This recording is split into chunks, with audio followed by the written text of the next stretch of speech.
Good morning, folks. We had some fairly large earthquakes at high latitudes just to the east of Greenland up there. We had a fairly bad shipping accident causing an oil spill yesterday in the Mississippi. The damage totals are still coming in from that. We had a 5.3 earthquake yesterday in western China. The earthquake swarm is continuing in the Virgin Islands and Puerto Rico region. We did have a 5.3 near Oaxaca, Mexico yesterday. And across the Pacific we did have a brand new volcano going off, and this one just barely pops up out of the water a few thousand feet, although they say it is a 3-mile high volcano. Talking about World War III, folks, and the Iran-Israel issue, I really like to get news from all around the world. This is the Chinese site here, and I'm not going to go into any story specifically, but I also like checking out and seeing what the Israelis, what the Israeli citizens are knowing. There's a couple of good websites you can go to for that.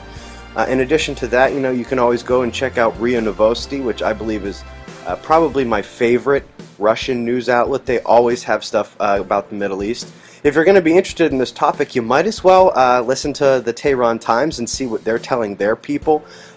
You'd be amazed at some of the different news you get. I mean, even check out things like Arab News, Al Jazeera, things like that, just to get a full picture of what's going on.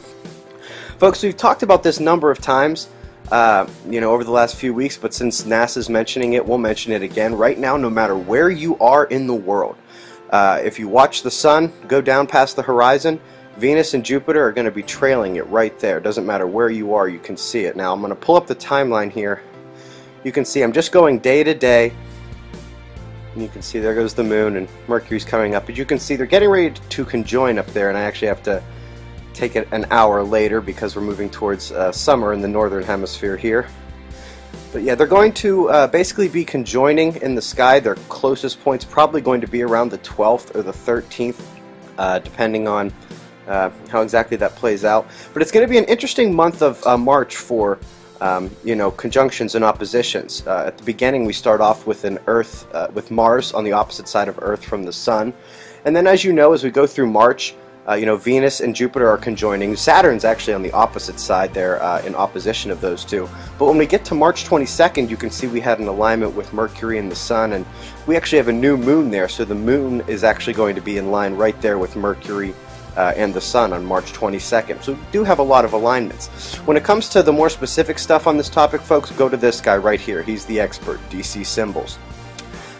Looking at the Sun, those dark coronal holes that are turning away from the Earth right now should hit us with a coronal hole stream sometime today. We have a bunch of magnetic filaments that appear to be unstable, and we're going to have to watch out for those today. That's the news, folks. Be safe.